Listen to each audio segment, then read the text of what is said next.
83, si no recuerdo mal, con Chino Manzaya a las voces y el siguiente con el fallecido Manzano. Pero bueno, Tiku, aparte de eso, pues a lo largo de su vida ha hecho muchas más cosas y no solo y trascienden el mundo rockero, ¿no? Él ha compartido escenario con gente también como Ramoncín, Eduardo Pinilla, Luz Casal, la Orquesta Mondragón, incluso Scorpions también.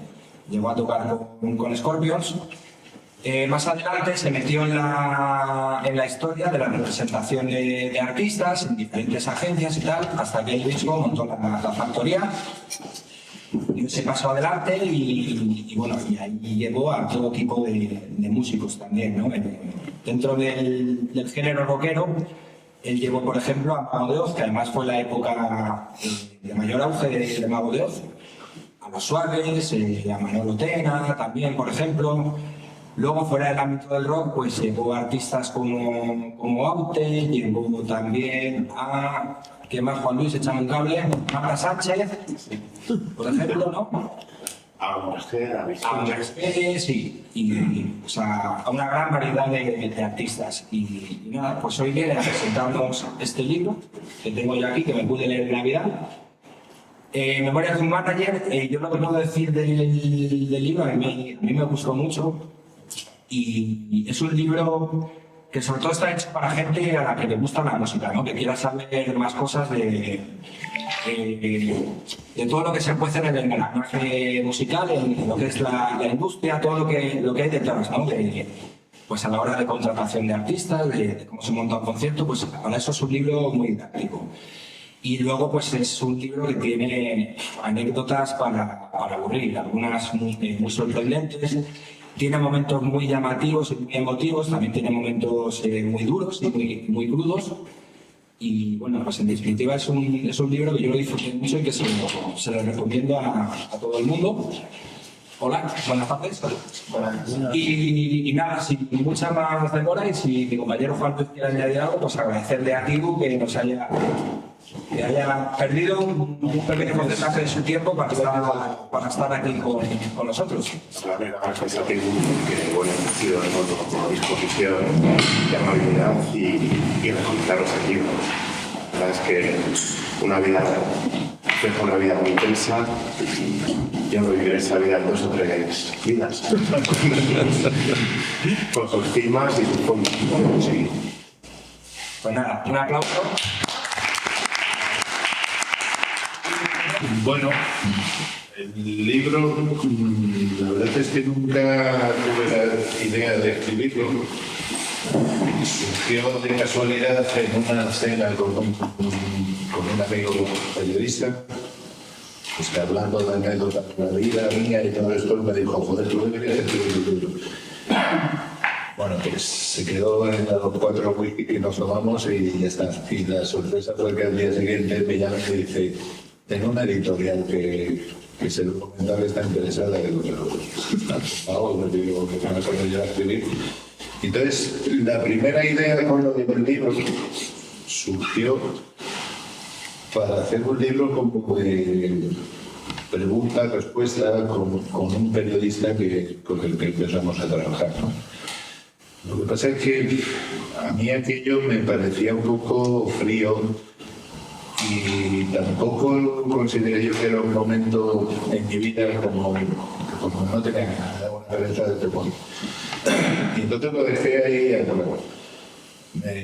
Me sorprendió mucho que esa editorial, sin haber escrito nada, habíamos trabajado en el libro a lo mejor 10 horas. De repente se inventaron un título, se inventaron todo un tratado de lo que iba el libro y lo anunciaron en internet. Y yo un día lo veo y digo, coño. Se llamaba Rock Manager. Digo, no me lo puedo creer, digo, pero si yo no he escrito nada. Entonces aquello se paralizó.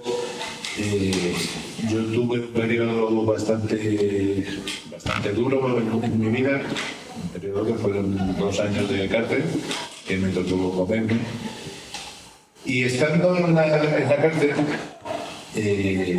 cayó en mis manos una biografía del cantante de los Sex Pistols. Bueno, pues la leí, porque sobre todo en la cárcel lo que tienes es tiempo. Entonces la leí, me encantó cómo estaba hecho, cómo estaba tratado. Y cuando acabé el libro, había una parte así como de publicidad, una separata, que ponía editorial Malpaso, contamos la vida de los cantantes, nos contamos la historia de los cantantes y sus putas vidas. Y al medio de sus putas vidas me quedé así y dije, hostias, me apetece muchísimo trabajar con esta gente.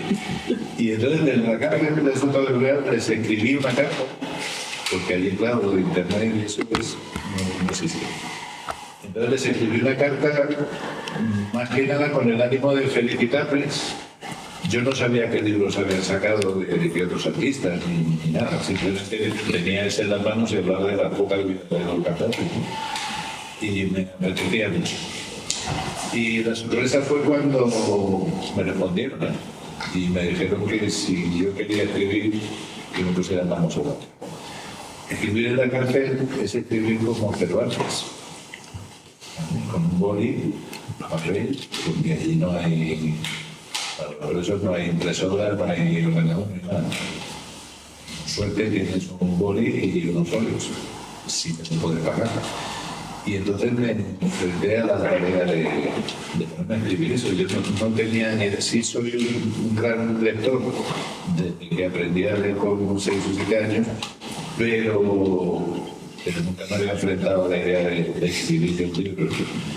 Y bueno, pues eso fue el producto de muchas horas en una especie de biblioteca que era como la mitad de esta habitación, y los muebles bastante más sucios y más viejos que estos. En fin, hubo todo un proceso cargado de anécdotas muy emotivo. Y poco a poco, cuando tenía a lo mejor 30, 40 folios escritos, pues yo se los iba mandando a los de la editorial Paso. Y lo que más me sorprendía es que les encantaba. Joder, no entiendo nada, porque yo lo leía, lo releía, imaginaros, pues eso, una celda todo lleno de tachones, de agobios, mala leche casi todos los días, en fin, el estado anímico era duro ahí. Y cuando salí, el libro no estaba terminado, ni mucho menos. El dueño de la editorial vino a verme, yo estaba en Barcelona, y vino a verme a Madrid a darme todos los ánimos posibles.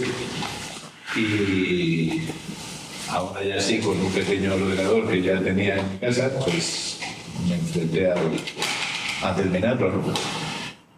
Coincide, la verdad es que el libro, yo siempre tuve la duda de que era horrorosa mi forma de escribir, ¿no? También la he tenido con el bajo y con cada cosa a la que me he enfrentado. Pues siempre intento tener dudas, que creo que es la mejor manera de avanzar. O sea, no estar seguro nunca de lo que haces, entonces eres un gilipollas. O sea, siempre tiene que haber cosas que puedan mejorar, ¿no? Intento ser mi peor crítico. Entonces, el libro empezó a tomar forma. Y un buen día recibí una oferta por hacer una entrevista así importante de Jordi Évole. Y entrevista que no se llevó a cabo al final. Básicamente porque yo decidí que no era el momento ni el personaje adecuado, ¿no? Siempre he sido bastante enemigo del mundo periodístico. Y sobre todo porque yo no creo que sea nadie como tal. O sea, yo de hecho hoy aquí estoy sentado y no doy crédito a ello, estoy sentado contando mi vida a nadie, ¿no? Porque yo siempre me he definido como un albañil de la música. No tengo la importancia que se me quiere otorgar, yo no me la concedo. Pero bueno, el caso es que Jordi fue la primera persona que leyó el borrador del libro de Pérez. Me escribió un mensaje que me dijo: tienes un libro como nuevo. Y de alguna manera eso, sin respeto por el periodista, pero sí por la persona, me dio como ánimo de decir, venga, pues vamos a hacerlo. En ese instante, cuando el borrador ya está entregado, pero no corregido, ni editado, ni nada de nada. De hecho, ese libro tiene bastantes fallos no de ortografía, que creo que no los tengo, pero sí fallos de comas, de signos de puntuación que no están en su sitio, porque yo soy bastante caótico escribiendo. Y se lo mandé a los de la editorial. Ocurre que a la semana nos confinan a todo el mundo. La editorial, evidentemente, cierra las puertas en el confinamiento, yo también. Yo me pasé todo el confinamiento ahí en el campo, por los molinos, en una finca. Y así estuve como un año que no sabía que iba a pasar los libros. Entonces, cuando ya llega el mes de mayo, una cosa así, me llama el director de la editorial y me dice: no lo hemos podido ni editar, ni corregir, ni nada, lo tenemos tal cual nos lo mandaste. Y me dice: si le echas cojones, lo sacamos como está. Y yo ya tenía tantas ganas y dije: pues dale. Esa foto que tiene en la portada nos la tuvimos que fabricar en la puerta de una iglesia en la Latina. Una amiga que me dijo: ponte ahí contra la pared. Y esa fue la foto que mandé. Eso, pero pues como no. Y ese es el resultado, ese libro. Que para mi sorpresa, pues llevamos 40.000 copias vendidas. Yo si hubiera vendido 400 no hubiera dado satisfecho con 40 incluso. Pero ya cuando han ido subiendo los números, de repente México también se vendió, Argentina y ahora Colombia, y nos hemos vuelto locos. Y con eso estoy encantado. Salió una continuación, que yo ya en la segunda temporada, que es una biografía un poco más personal de mis años yo soy de Carabanchel, de mis años de barrio, de la pelea, la pandilla, el billar, el descubrimiento de la música, los chichos, la importancia que tuvo todo aquel movimiento del Gypsy Rock, ¿no? En los barrios tuvo una importancia enorme. Junto a los incipientes rockeros que empezábamos en ese momento, ¿no? Empezamos por Ñuno, Obús, que entonces se llamaban, eran una orquesta de baile, ¿cómo se llamaban? No sé qué, Express, hacían baile, hacían pasodobles y cosas de estas. Y yo también, o sea, y Rosendo y yo llegamos a tocar con las reglas, te estoy llamando obviamente a la versión que hacíamos. Pero eran tiempos en los que tú llegabas a un pueblo, hablamos de los años 70, que o bien Franco estaba ya a punto de cargar, o el cadáver, si ya había cargado, estaba todavía calentito. Entonces la Guardia Civil seguía haciendo así con los mostachos. Y tú llegabas a un pueblo donde se tocaba mucho por la zona de Talavera, Canela y Choza, Cebolla, en todos esos pueblos. Y llegabas ahí y lo más que te dejaban, aparte de los pasodobles, las rumbas y todo esto, te dejaban hacer una versión de Miguel Ríos. Y entonces, pero podías hacer una, porque si no, el de los mostachos empezaba ya a moquearse y no es la primera vez que hemos acabado de tener entonces nos llaman progresivos, porque éramos progresivos.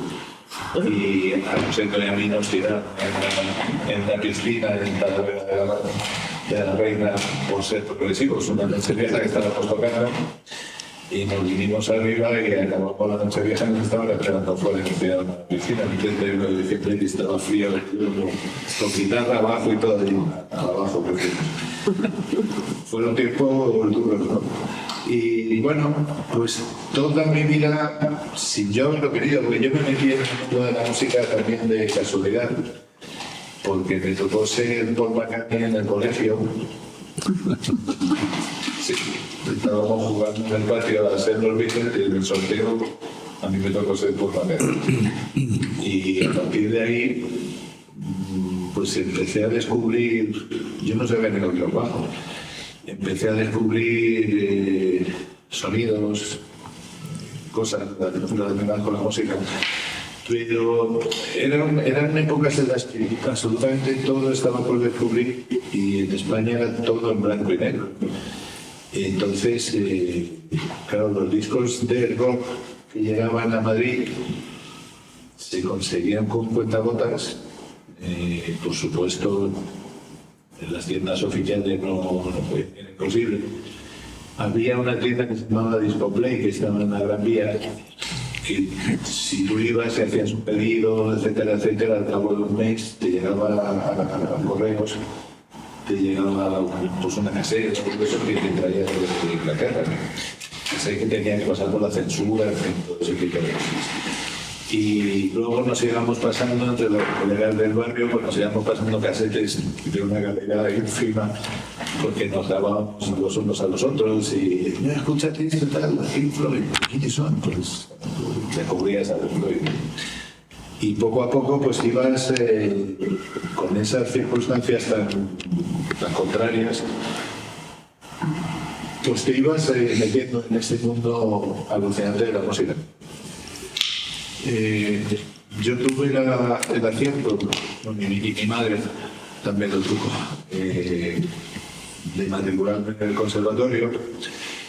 Y en la cola para matricularme en el conservatorio, por eso digo que mi vida siempre ha sido casualidad. Resultó que las dos personas que estaban delante mío, yo tenía 12, 13 años, pues tenían más o menos mi edad, y uno se llamaba Armando y otro Carlos, de casa.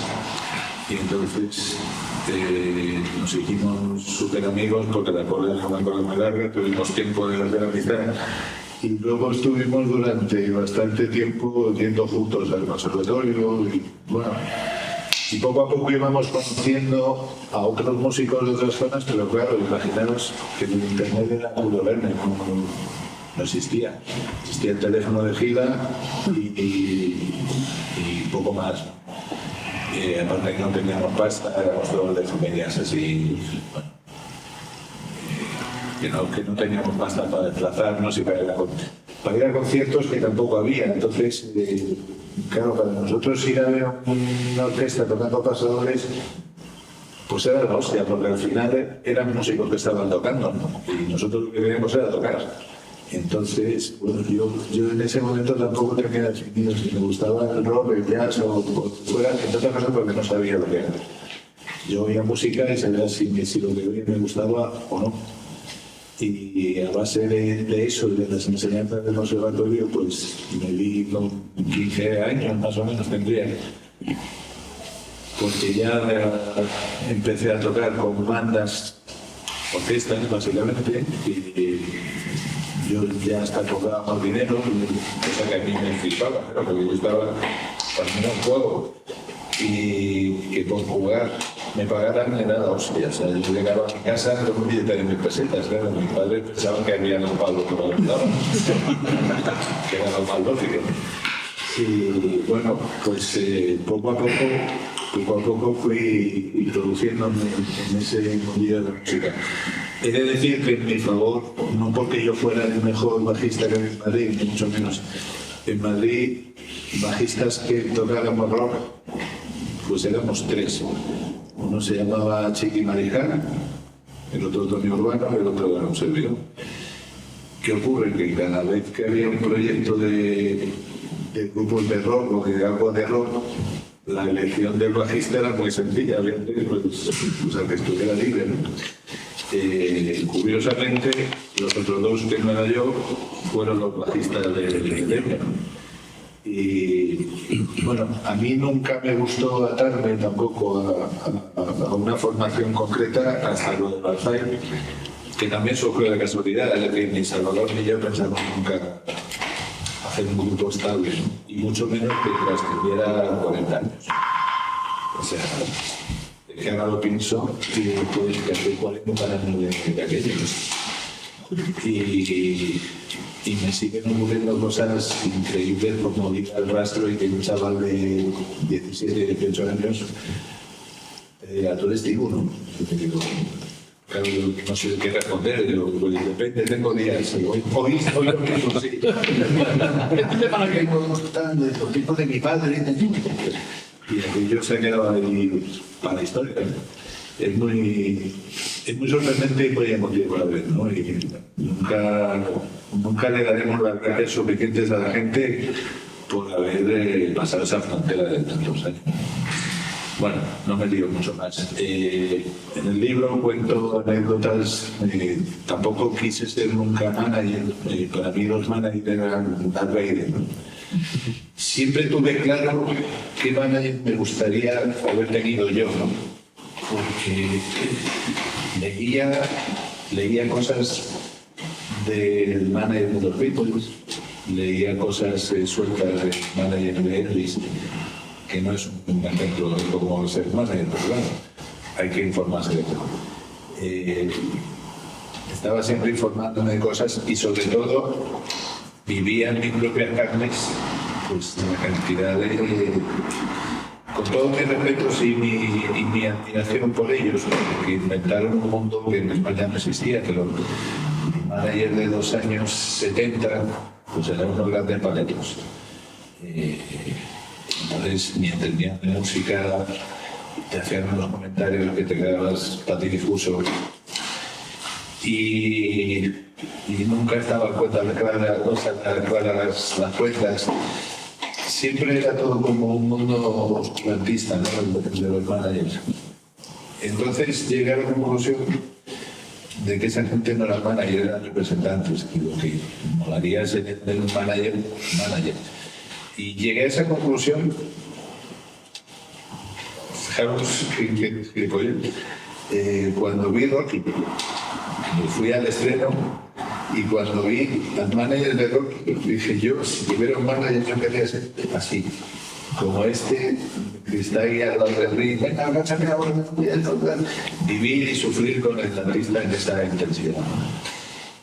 Pero bueno, yo seguía muy bajo y sobre todo dedicaba a las motos, que era mi verdadera profesión. Pero bueno, se me daba mejor tocar el bajo que correr las motos. Al final tuve que decidir. Y de casualidad, me propusieron producir a un grupo que yo había descubierto en Granada que se llamaba La Guardia del Cardenal Richelieu. Y bueno, después de estar un mes y medio con el teléfono de gira, hablando con ellos, esa canción no la voy a llevar de esta manera, no sé qué.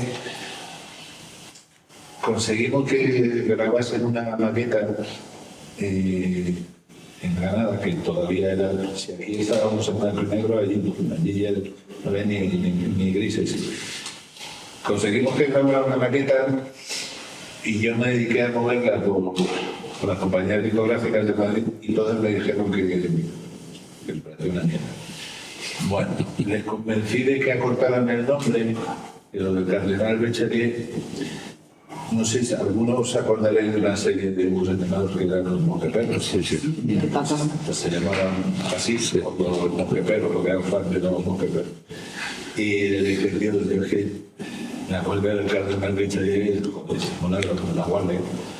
Bueno, pues conseguí que una compañía de discos en la que yo colaboraba, que era Zafiro, después del inmenso coñazo que les di y que reiteradamente me decían eso es una mierda, y al final de tanto insistir me dijeron, mira, grabales un disco, me dieron un presupuesto así de ridículo y grabamos un disco.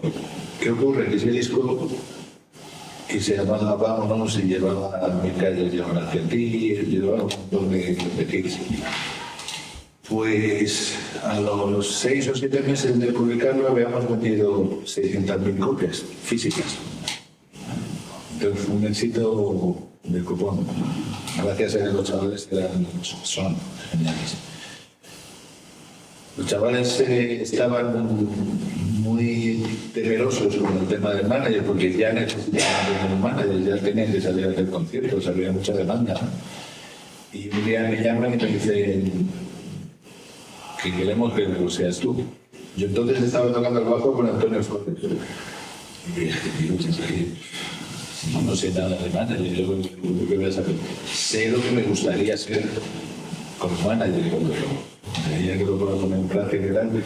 Total, que nos dimos unos meses para probar y así ha sido. Arrancamos, ese año hicimos 120 conciertos, que se dice pronto, y empezó una carrera de ellos, un éxito cojonudo. Yo le produje los 2 primeros discos, de Pascual y Sultán y hice yo, y no parábamos de hacer conciertos, de hacer discos, en fin, fue una experiencia maravillosa. Y a partir de ahí otros artistas empezaron a interesarse por lo bien que les iba a los chavales de la Guardia, empezaron a llamarme y cuando me quise dar cuenta tenía como 5 bajos ahí en el salón de mi casa metidos en su funda y hacía meses que no los tocaba porque ya no tenía tiempo de tocar. Entonces pues llegó un momento en mi vida que dije pues o setas o roles. Y la verdad es que con los roles me iba muy bien. Pues voy a probar a comer caliente todos los días porque este mundo de ser músico sabe que a mí nunca me ha ido del todo mal, pero eso sí es un poco confusa. Y lo del manager unido de la cual tenían éxito y tal, bueno, pues como que me cambió bastante la perspectiva. Y aparte porque disfrutaba muchísimo, como descubrí que podía ser manager y no representante. Y entonces, a partir de ahí vinieron Ole Ole, Mantena, no sé, casi termino antes y les digo con quién no he trabajado, porque empezaron a venir un montón de artistas. Yo abrí una oficina, luego me asocié con otra enorme y al final pues, se acabó trabajando como manager pues, desde Julio Iglesias a los Hombres G, a Bodrón, los Suaves, a infinidad de artistas. Y ahora pues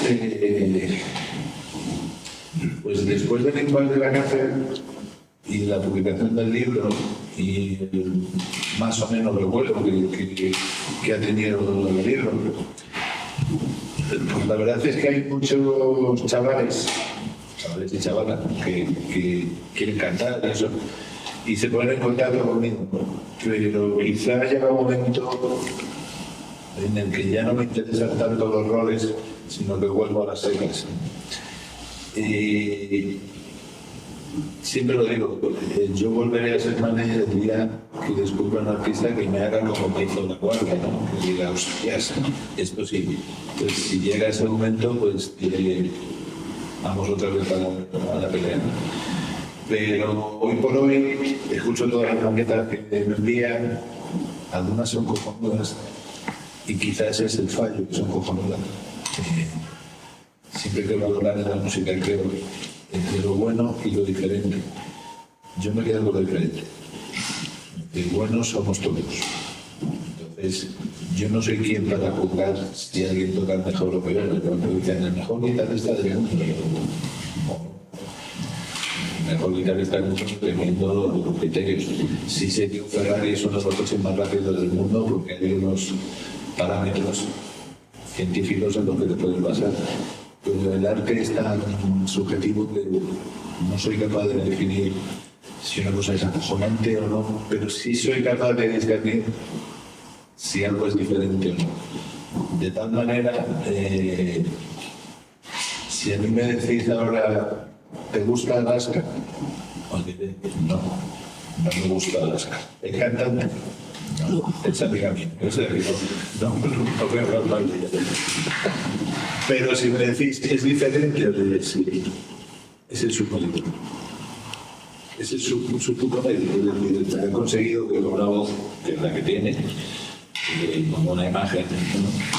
Pues se ha hecho un personaje y cuando tú estás en un sitio y hay 100 canciones sonando, haces así, dices, esa es Alaska, aunque no la conozcas.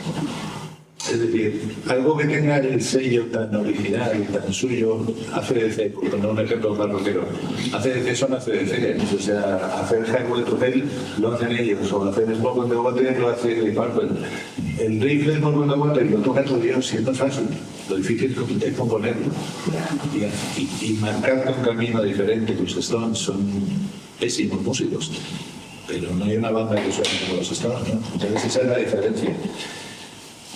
Si me habláis de lo maravillosamente bien que toca, pero entonces me quedo con el jazz, que ahí el virtuosismo es lo que tiene que...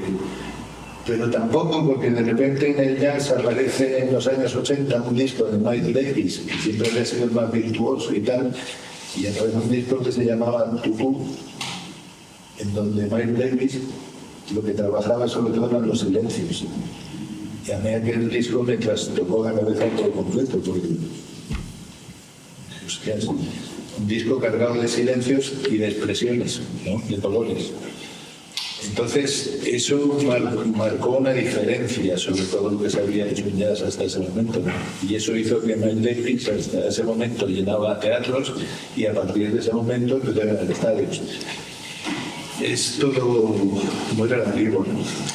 El resumen de esto es que si a mí de todas esas maquetas que me llaman y me llegan, encuentro una que por la razón que sea, me da exactamente igual, porque el tío cante como una grulla, me da exactamente igual, pero que yo piense que es diferente, pues ahí me tendrá a su servicio, ¿no?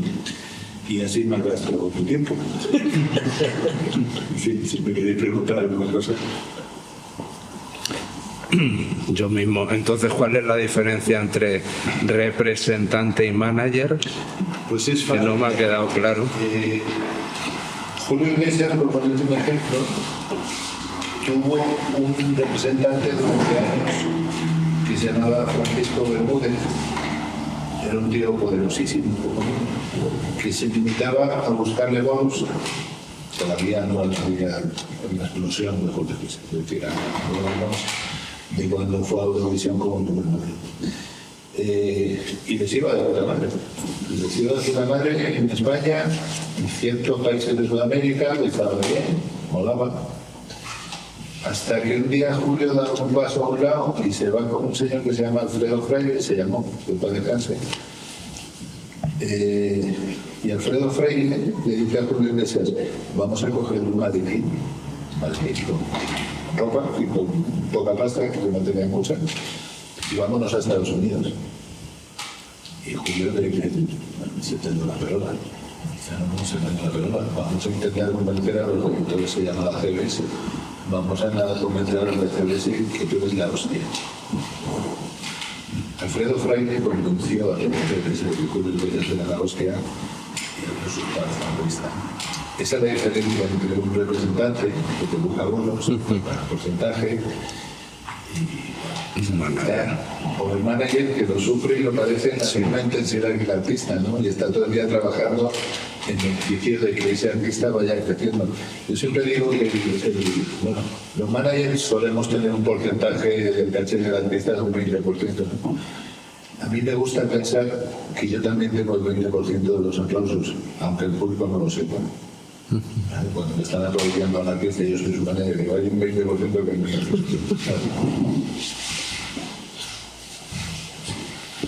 Bueno, tengo una pregunta. ¿Cómo ha cambiado desde que empezaste a ser manager hasta ahora? Imagino que han pasado muchos. ¿Cómo ha cambiado todo el mundillo? ¿Y cómo has sobrellevado todo ese cambio? Porque imagino que no tiene nada que ver el mundo ahora con lo que era antes. Mira, antes de entrar en el talego, esto fue en el 2015. Mi mundo seguía siendo más o menos el que habíamos conocido 30 años atrás, ¿no? Es decir, en los pueblos había un personaje, en los pueblos, en las zonas, había un personaje que llamábamos el agente de zona, que manejaba normalmente las fiestas de varios pueblos de su zona. Entonces era el que te buscaba los bolos. Había un trato muchísimo más directo de las personas, ¿no? Se llamaba al concejal de Fuenlabrada. concejal de cultura, te ibas a con él, le veías los artistas, te veías con los de la compañía de discos. Entonces grabar un disco era la hostia. Tú grababas un disco y te ibas con tu puto disco de las manos. Eso era como que te daban un premio, ¿no? Ahora es que grabas una cosa y la cuelgas en la nube. Entonces, pero la grabas tú y tu prima la de tal y tu vecina la del frente. Con un móvil de estos, hoy día te grabas un disco en infinitas mejores condiciones que, por ejemplo, el primer disco de Banzai, que era todo analógico, por las noches, en sesiones cortitas, en el precio de vendo. Pero cuando grabamos aquel disco, nos dieron un disco, dijo, toma, este es vuestro disco. Y de esos días se veían los créditos y las letras y estaba todo mucho más humanizado. Entonces yo, cuando salí de Sotograd, me encontré con que los personajes con los que yo he trabajado los últimos 30 años estaban en la retirada, por edad sobre todo, y sobre todo porque el mundo de Internet, Spotify, había hecho así como un ciclón, había desplazado a todos. Ahora ya las compañías de discos no te fichaban.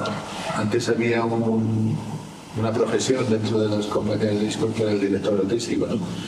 Director artístico que se suponía, no siempre era así, pero se suponía que entendía de música, de lo que me llegaba, y era el que decidía si algo molaba o no, y a partir de ahí se trabajaba para fichar a ese artista y hacerlo en carrera. Bueno, pues esa profesión ha desaparecido, entonces tú ahora vas a una compañía de discos y dependiendo de cuántos seguidores tengas, te fichan o no, independientemente de lo que hagas, sea bueno o una mierda, que últimamente es una mierda. Entonces, ha cambiado radicalmente, es decir, los ayuntamientos, que antes eran un poco lo que nos daba visibilidad a los artistas, a los managers, etcétera, lo que nos ponían en carretera, pues se han visto desplazados primero por los presupuestos y segundo porque lo que se ha puesto de moda son los festivales. Entonces, ahora está todo mucho más abierto y a la vez mucho más cerrado. Entonces es un mundo en el que todo te pide, mándamelo por correo.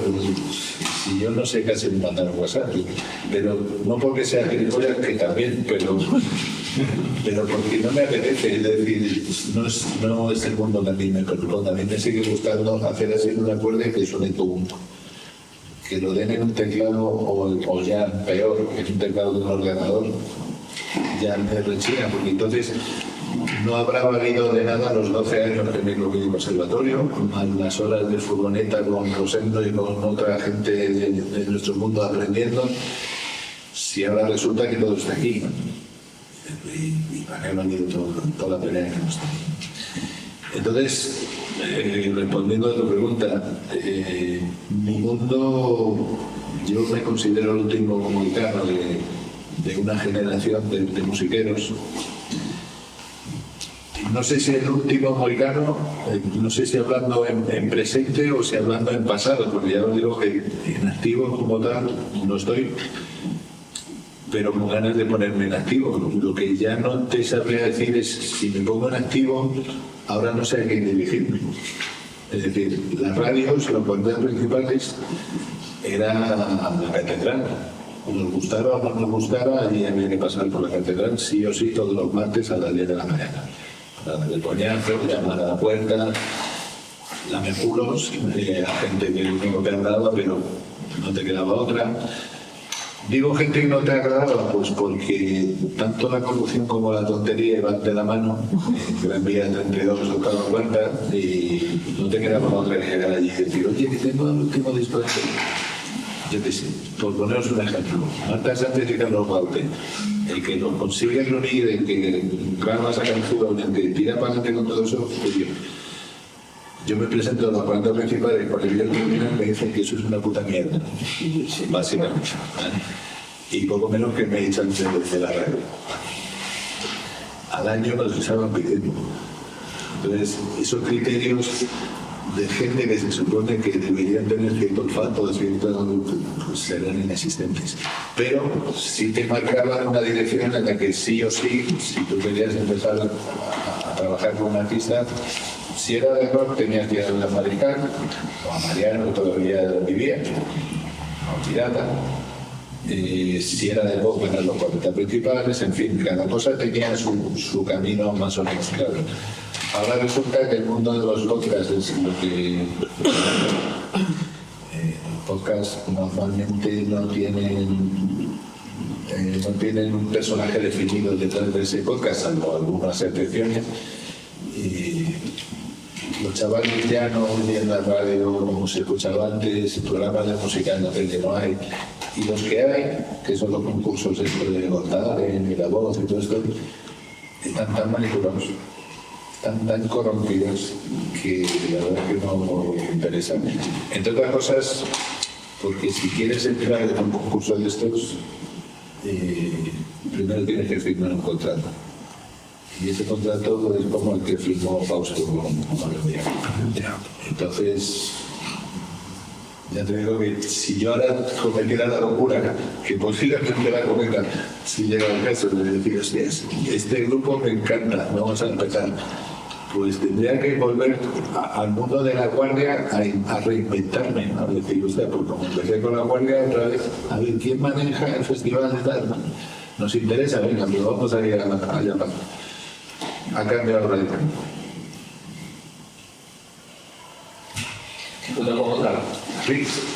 Ahora que comentas un poco todo ese mundo mercado, ¿qué puede ser más difícil que consideres tú en este caso entre el manejo con la gente, ¿no? Que eso es enorme siempre, ¿no? Es más difícil, te resulta más difícil quizá el manejo con las discográficas, los sitios donde hay que llamar a la puerta, todo esto, que quizás algunos personajes que hayas tenido que representar, bueno, ser manager, con la locura de los artistas, ¿no? Que a veces algunos han tenido que ser y poner en condiciones extrañas o complejas. Ahí hay un doble. Es que es más importante, es que eso es un abanico importante. A ver, no debemos olvidar que el manager también es un empresario. Entonces, necesariamente hay una cierta capacidad de tolerancia que el manager debe tener con determinados artistas. Puedo poner nombres sin ningún problema, si no lo pongo muy a parir, pero bueno.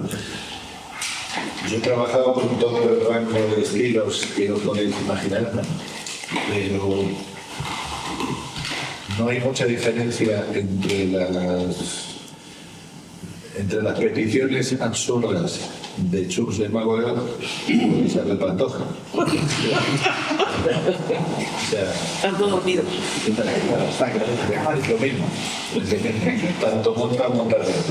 ¿Vale? Entonces, ¿qué ocurre? Que si Mago de Oz te llena una noche la plaza de las ventas y te ganas un pastón, pues tú le pones la puta lata de aceitunas, la sevillana, la tortilla de patatas hecha en casa por una señora y los albornoces por la bruja, y con eso este señor se da por satisfecho. Si no sabe tocar la batería y el sonido siendo una mierda, a él le va a dar igual. Él quiere ver las aceitunas, la tortilla de patata y los albornoces. Vale, pues ahí está. La Pantoja, ¿qué quiere? Pues su gusto, de su manera, pero te llena también notablemente las ventas. Entonces, tu labor ahí es, en mi caso, estar lo menos posible, porque la verdad es que no me daba muy satisfecho, es decir, no hay que olvidar que por encima de todo esto yo sigo siendo músico, entonces que a mí un tío que no sabe tocar la batería como condición para estar contento en un bolo fuera que tiene que tener aceituna en la española, se queda un poco bajo. Que la Pantoja quisiera tener una planchadora, pues también me toca un poco la pelota, ¿no? Entonces, lo que hago directamente es que le pongo a mi personal, los asistentes, ayudantes y tal, para que estén contentos, vayan por las aceitunas y por la planchadora y le digan, ¿qué bien ha cantado hoy Isabel? Y ya está. Y yo habitualmente pues pongo enfermo a algún primo, a algún tal, y me tengo que ir. Se vuelve insoportable, ¿no? Hay veces que se vuelve tan insoportable, tan insoportable como el caso de hecho, que perdonan la pasta y dicen, mira, te voy a dar la carta de libertad solamente por el inmenso placer que me ha producido algo que te toma tu puta carta de libertad y me vuelvo a casa y ya está, ahí te quedas. Y luego la historia, pues como decía Fidel Castro, la historia más soberana. A la prueba me remito. Está claro. Entonces, tanto con Chus como con Isabel Pantoja, como con tantos otros, ¿no? Ocurre que de repente te encuentras con, insisto, que por encima de todo soy músico. Y llega a mis manos Vicente Amigo. Y para mí Vicente Amigo era, aparte de un ídolo musical, pero era un perfecto desconocido. Entonces, lo primero que hago con Vicente Amigo, nos vamos a París, a un teatro de una población como esta, un centro cultural como este. Y cuando yo le veo a Vicente Amigo calentando en el camerino, ahí le di gracias a Dios por toda la experiencia que yo había vivido en la música, que me permitía ver a ese monstruo calentando, simplemente calentando. Me dije, hostias, me va a dar igual ganar dinero o no ganar, yo aquí me quedo. Yo aquí me quedo. Entonces eso me gana. Es decir, eso me gana y me convierto en un manager como el de Rocky. Que yo a Vicente le dije, yo voy contigo hasta el cielo, hasta el infierno, de algo por donde llegamos.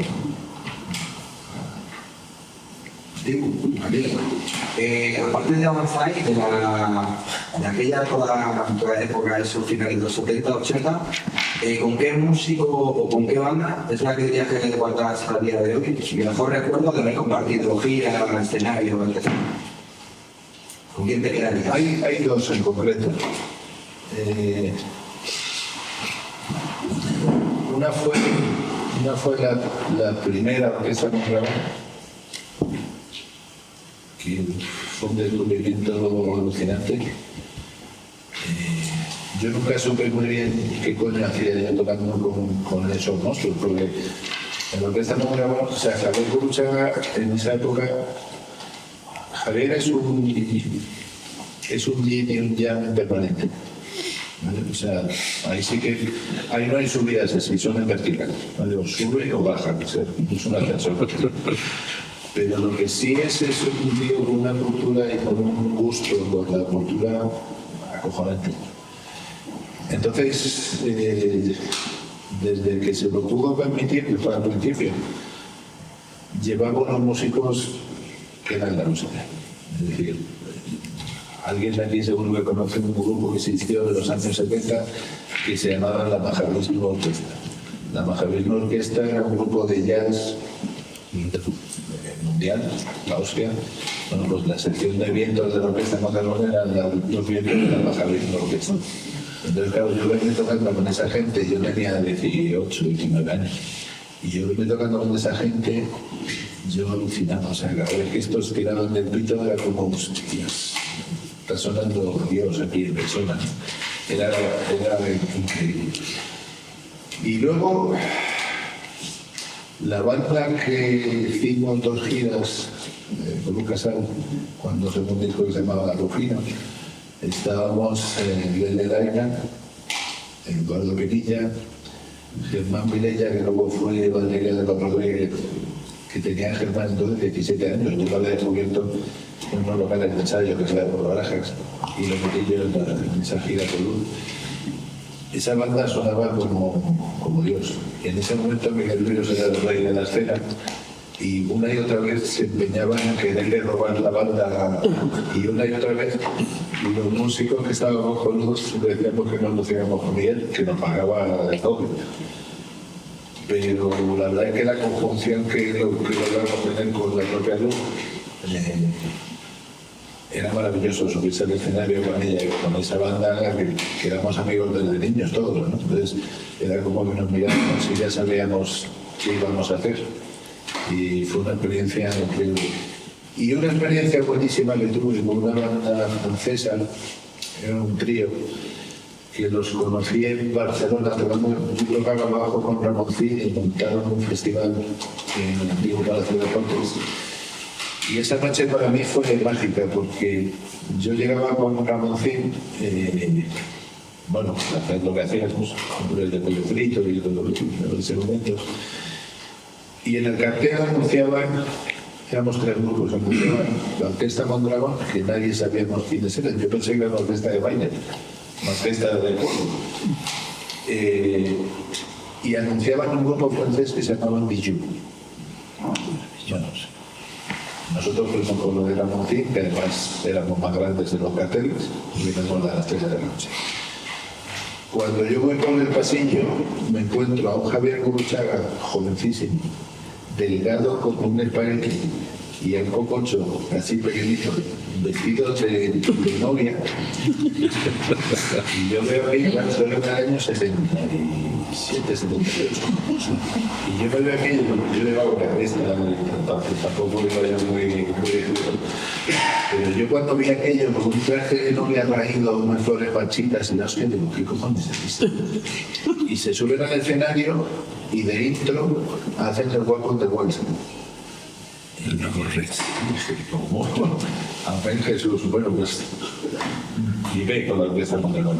Pero cuando se subieron los franceses y tocaron los 3, que eran 3, sí, 3, un poco yonkis, la verdad estaban así, bueno, pues a principios ya de la puerta de los 80, pues todos consumían pues, sustancia. Estos la verdad que consumían bastante. Pero sonaban con una mala hostia que era increíble. Yo no había visto una cosa semejante en mi vida. Luego fuimos nosotros y hicimos nuestro show del pollo frito y toda esa historia. Y cuando bajé del escenario, el manager de Bijou me dice que tenían que encerrar 3 meses al bajista porque le van a meter en la clínica para engancharse. Y que si yo quería. Y me quedé así y dije, como que si yo quiero, digo, sí. De Barcelona me fui a París con ellos. Aquí en España nadie supo ni a día de hoy lo grande que eran en Francia y yo. Llenaban sitios de 40.000 personas. Y de la noche a la mañana yo me vi metido con carácter totalmente temporal pues con un grupo que eran gigantescos, que eran buenísimos. Y lo mismo, yo tampoco sé por qué me eligieron a mí, porque de verdad yo nunca he querido que yo toque bajo con Dios. Puedo ser más imaginativo, pero técnicamente desde luego no lo soy. Y serían las 3 experiencias musicales de toda la gente. ¿La de Scorpions? Pues Scorpions fue una casualidad. Fue una casualidad que vinieron a Tupanzá y nos acabábamos de disolver. El teclista que teníamos entonces había tocado con Michael Schenker de Kung y en Scorpion estaba el hermano de Michael Schenker. Entonces fuimos a verlos al antiguo pabellón de Encarnado. Cuando acabó el show, entramos al camerino, estuvimos hablando, no sé qué, ellos se querían mucho, se habían conseguido muchos escenarios y tal, y me presentaron. Resultó que el road manager que tenían ellos era un gibraltareño, un llanito que se llamaba Ashley de Sancho. Y este Ashley de Sancho que hablaba español, yo no hablo apenas inglés. Nos fuimos de copas por Madrid, años 80, pero allí así que tal. Y empezamos a bailar, la verdad que tuvimos una relación muy cercana, muy amigos.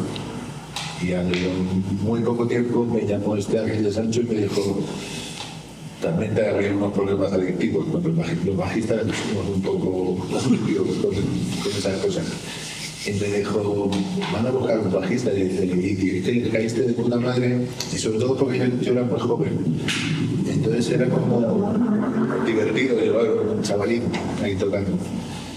Y claro, imaginaros, a mí fue la hostia cuando me dijo eso, digo, ¿qué hacemos?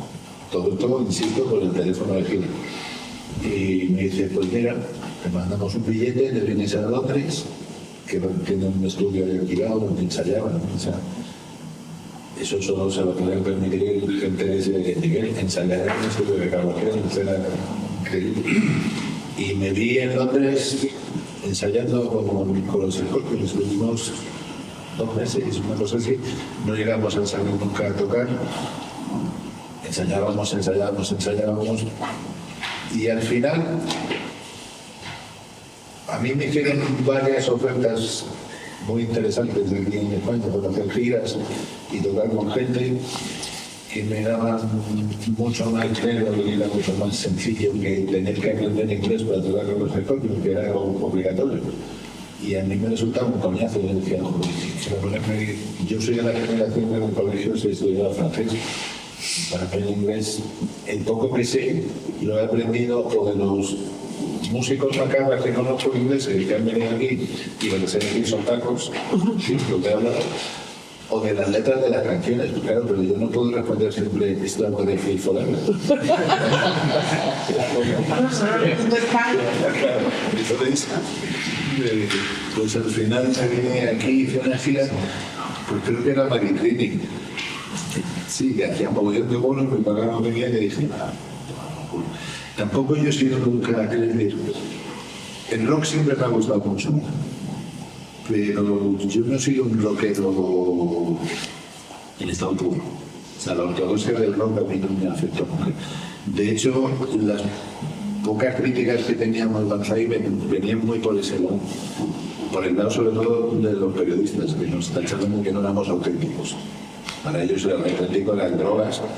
Amigo mío que le respeto muchísimo, pues no ese tipo de personaje que es rock o no es. Nosotros, a mí si me dices, ¿qué guitarrista te gusta más? Te digo, Jempe. ¿Vale? No te voy a decir nunca Eddie Van Halen, que sí, o sea, no soy tan gilipollas para decirte que no me gusta Eddie Van Halen, claro que me gusta. Si me das a elegir, te digo Jempe. ¿Por qué? Pues porque no se limita a un estilo, una práctica absoluta, una creatividad absoluta. Entonces, siempre me ha gustado el mundo de la música.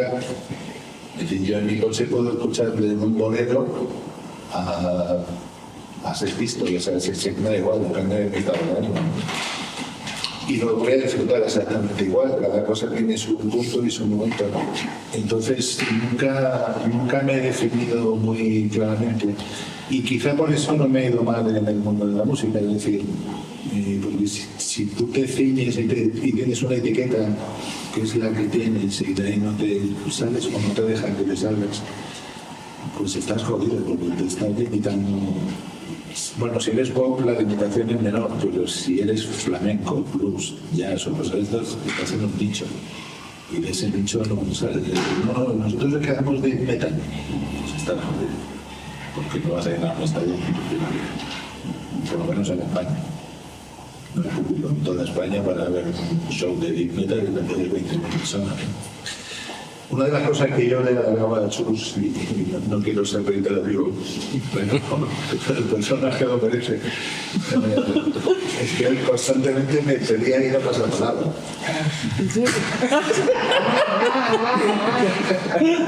De hecho lo consiguió. Yo lo he visto. Eso lo consiguió, sí.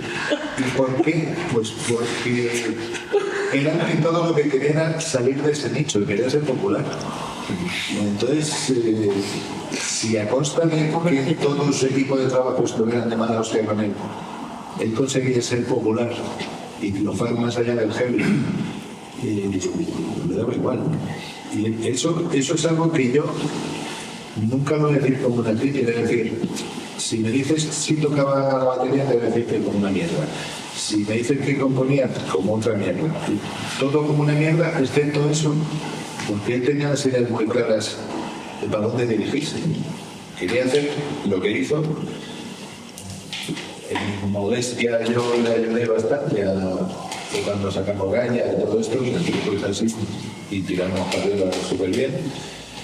Pero claro, luego las constantes subidas y bajadas eran muy fuertes. Y yo sí necesito, para poder trabajar con artistas del género que sea, sí necesito que haya un margen grande de confianza casi ciega. Es decir, que a mí se me ocurren ideas muy locas, pero que sí, perdón por la modestia, pero sí llevan detrás el sello Por ejemplo, Dani Martín ahora hace 8 juicios. Eso no fue una idea. Eso fue una idea que hicimos con el canto del Loco hace 15 años.